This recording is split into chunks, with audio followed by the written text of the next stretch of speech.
بد اخلاقی کے آگے ذبح ہو جا. یہ مت کہہ کہ میں کتنا صبر کرتا، میں کتنا حوصلہ کرتا، میں کتنا چپ رہتا، میں بھی تو انسان ہوں، میرے اندر بھی تو دل ہے. وغفر، اپنے پر پھیلا کے ان کی ہر بدتمیزی کو سہتا جا، ان کی ہر بد اخلاقی کو سہتا جا، ان کی ہر دل آزاری کو سہتا جا، سہتا جا. بس یہی تیرا کام ہے. قربان جاؤں، قربان جاؤں. اتنے عالی اخلاق کے باوجود اللہ اتنی تاکید کے ساتھ حکم سناتا ہے کہ اپنے پر پھیلا دے، زخمی پرندے کی طرح ذبح ہونے کے لیے تیار ہو جا.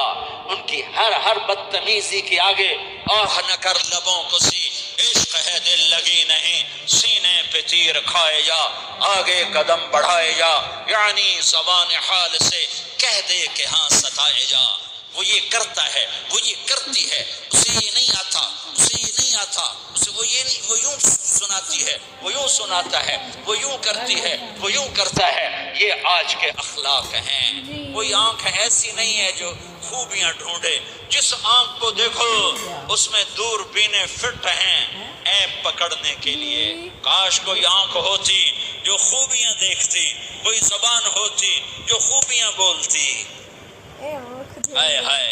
اللہ درجے بلند کرے. سعید احمد خان رحمت اللہ علیہ، مولانا سعید احمد خان، ایک شخص میری زندگی میں آیا.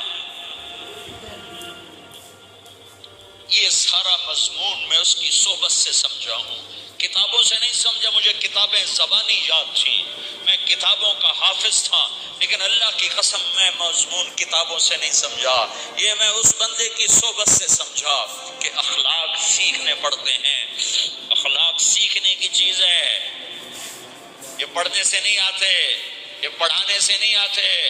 ممکن ہے بخاری پڑھانے والا بد اخلاقی کی انتہا پر ہو،